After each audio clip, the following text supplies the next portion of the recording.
trashed. It's going to be Roron versus Burn Blue here to start off the series. Both teams with potential to bring a lot of that DPS to bear, but Matt already on the Dallas Fuel side. Yeah. They waste no time in hovering some damage dealers. And I know I'm definitely not the only one. Extremely happy to see Effect back. I think, you know, Effect, one of the sickest DPS players we have in the entire world, playing Overwatch. Getting to see him come back here, play on the stage. Awesome. He'll be playing Tracer here at the start. You'll have Zachary picking the Widowmaker duties. That's why you see him on this roster, can play so many different heroes. As you know, last year maybe they would have had some issues who plays what. Now he can come in, play so many different things. They're going to go DPS heavy here at the beginning with Unko on Ana, and then Closer playing Lucio. The Dynasty here with Jayhong actually going for the Moira pick. It's interesting, obviously a large capacity for healing, conditionally. Especially if there's no D.Va on the side of the field to eat up those orbs. So Zachary, known for his Widowmaker play, just going to set up here on the high ground a little bit earlier. Now remember, if you're not hitting heads, you're not getting kills. And that's definitely what it needs to be finding here, especially as the fight is now dragging on and Seoul have control. And I wonder if it was Seoul Dynasty's plan all along to play Moira, or when they saw the Dallas starting 6 get on the stage and see their D.Va's not in, expect them to come out not playing D.Va. Honestly, that's meta as heck, but I wouldn't blame them, really. See, especially given the Seoul lineup, it can be so flexible, and Jayhong's shown he can play every flex support. Although you remember, Seoul did play a decent amount of Moira on Horizon Lunar Colony last year. Jayhong picking up that role, but they'll come out, they'll get control of the point first. Some changes come through for the Dallas Fuel, so they will not be playing the D.Va here. They're going to be playing Ryan Zarya, and then they'll have AKM play Sombra very close to an EMP. Everybody grouped up for Seoul Dynasty. Look at that, though. Fisher went straight into the back, but he got 3 plays EMP'd. AKM turns on Fisher first, and what a great way to try and cut the legs out from under Seoul by removing one of the foundational pillars. Now Seoul have to challenge on the point as Dallas want to pressure it down, but they've got 5 plays. Michelle is hacked, removed from his suit as well. AKM is getting value with the Sombra early. And I really like this lineup for the Dallas Fuel. Gives them a lot of versatility. As we mentioned, AKM can play D.Va. We've seen it in the past. But I think Sombra, you know, against some of these triple tank, triple support compositions, giving the team some trouble. Jayhong switches over to Ana here. There'll be a rally and a grab that comes out early. OGE caught in the very thick of it here. He's so low, somehow stays alive in the sound barrier. Perfect timing from Closer. It doesn't get any better than that. Seoul thought they had it, and then the ship got scuttled. Now you see, Becked with the Graviton Surge here. How they decide to use this. Do you maybe like play close so you can get some scouting here with AKM? AKM can EMP prevent obviously the grab coming. They're all hacked.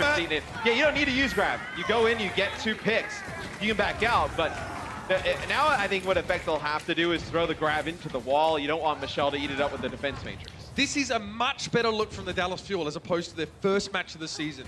Against the Shock, they looked indecisive. They looked a little bit scared, and they didn't really know when to push in or when to just give a fight up. Sometimes they fought for no reason and you know, expended ultimates to try and win. Here it seems like they've got that covered. Here's the Graviton Surge. Munchkin's caught in. It's going to be an immediate response with the sound barrier. Closing gets a little bit too close there. Takes a bit of damage. It's forced to back up, and now Dallas do have to jockey back a bit. Going to be a self-destruct in the middle here, and it's not going to be good news for Zachary. OGE was blown away, and Dallas are down to 3.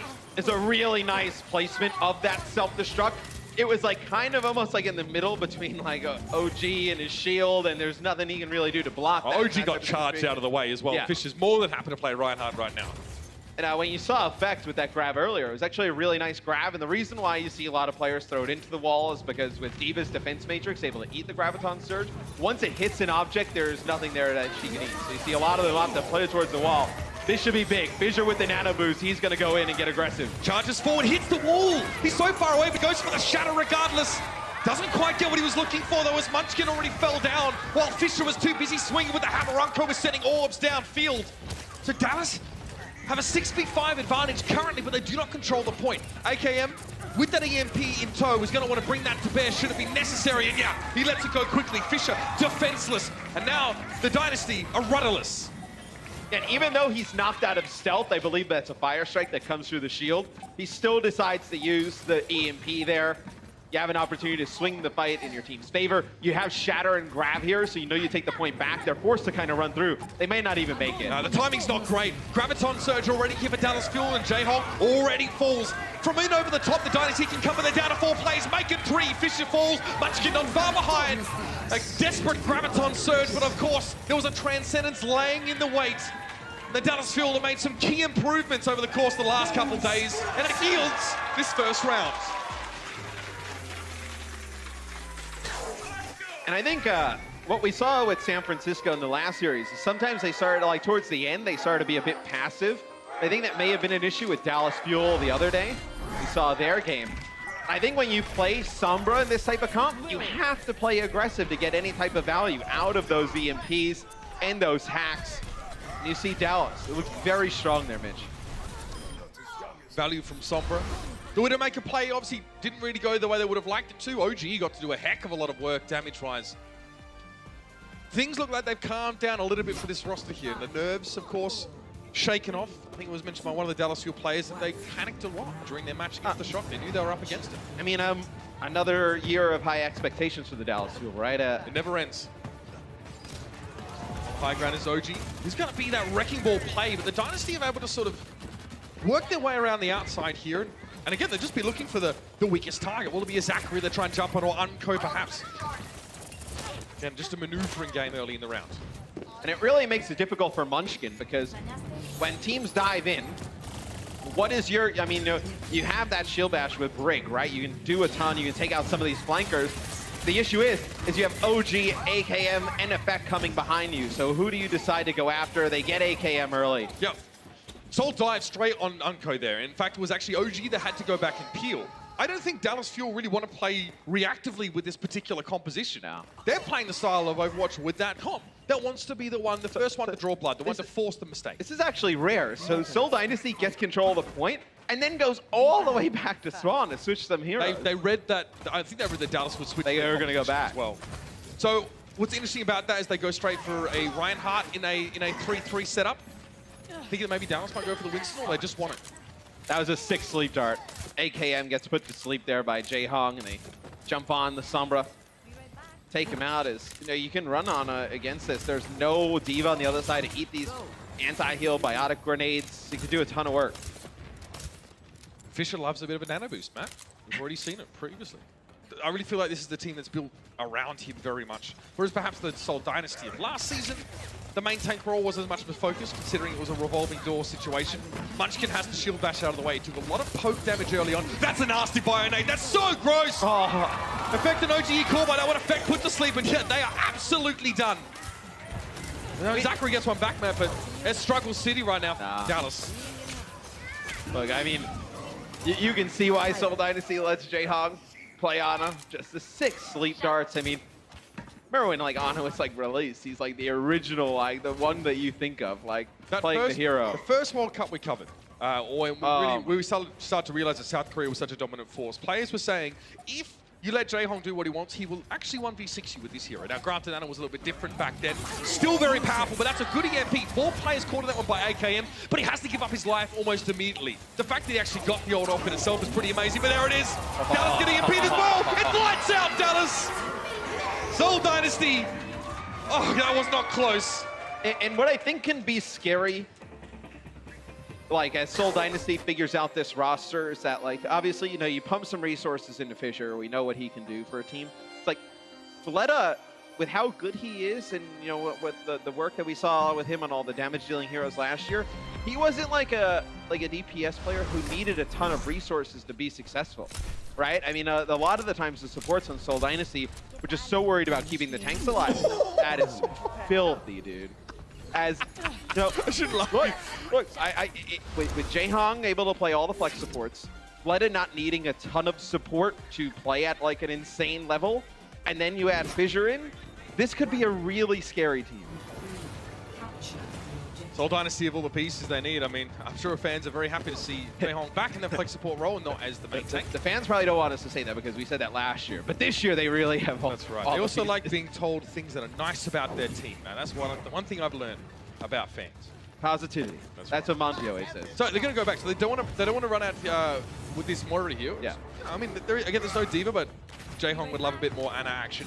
Sombra here for Michelle. You just won with the Ana and the Sombra combination, so go back to it. Give up the percentage on the point here first. Okay, Seoul they'd have to give up that first fight, or they have to go away and not actually have that engagement, but it's not a huge deal for them if they can move pretty quickly. If this is a long fight and they've given up control, it could be a big problem. AKM already almost halfway towards the EMP. Cute little hack. It's going to slow Seoul down quite a lot. They're taking vastly more damage. It was Jackson that actually got hacked by AKM. Very annoying for Seoul. He's down now. Effect picked him up. Effect gets hacked. That's a 3-man bio grenade. That's pretty gross, but there's no follow-up there for Seoul. They're very split. It's a really good first fight for the Dallas Fuel. AKM able to build up this EMP. And what EMP does is it allows you, I mean, you can combo some of these ultimates, but EMP plus a Lucio speed boost charging at the other team, they can't speed away. They can't use a lot of their abilities. You're going to win those fights. It just buys you fights where you don't have to use ultimates and can just go in and then build ultimates of your own. As you see right there, 5-player EMP. But not Jaehong. Jaehong uses the nano boost immediately there, trying to give it to Fischer, give him a little bit of staying power, but perhaps he should have just kept that in his pocket. With Flutter going down, Fischer, as soon as the nano boost disappears, he's going to be taking a face full of damage. Maybe not an ultimate. Seoul really wanted to commit, but at the end of the day, it's not as impactful as an EMP, something like that, which they still have. And let's see how Dallas plays against this Sombra. Like, they're trying to spread out a little bit here. I like that. They're going to converge now. Yeah, they get caught. 4 players from the Dallas Fuel are hacked up, but Unko still gets the Transcendence. It's not enough to keep OG alive, though. That's going to be an issue. Flutter going down, but already 2 missing from the Dallas Fuel, and Unko falls foul of a fire strike from Fischer. He does have himself a shatter, but I don't think we need to use it right about now. Seoul managed to break back in.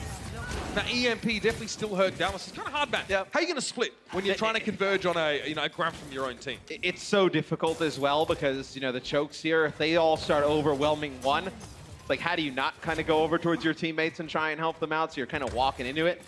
At this point, though, Dallas really just needs one fight to go in their favor to take the map. So I'd be scared though, because Michelle's already halfway to his next EMP. But if you want to get this sound barrier off and use it as AKM almost dies there. That is incredible. But if you can get this sound barrier off before the EMP or let's say a hack, you can get a good value out of it if you're Dallas and push onto the point. Oh, it's massive! Sound barrier quickly and hastily applied by Dallas, and it actually gets them out of jail. Now they have a chance to come forward themselves. There has to be an EMP, and it rips the sound barrier off of 4 of Seoul's players. They thought they could come back and get aggressive, but his South Korean crew are getting pushed back now. Munchkin is down. It's a bio grenade on towards OGE, but that is far from enough. Dallas are back in control with 10% to go. Seoul are on the ropes. They're going to have an opportunity to touch here, though, and Michelle does have an EMP. You can stall this out long enough. Munchkin comes back with a rally. This is definitely not over. Michelle gets there, but he's down.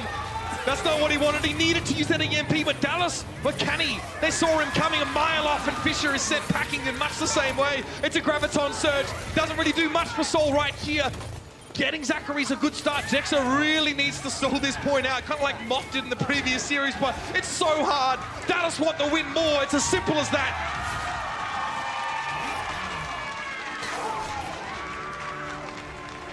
Michelle not able to get that EMP off because he ends up getting hacked by AKM on the point. They never get a use of that EMP. It's the Dallas Fuel to take map number 1 in this series against Seoul Dynasty.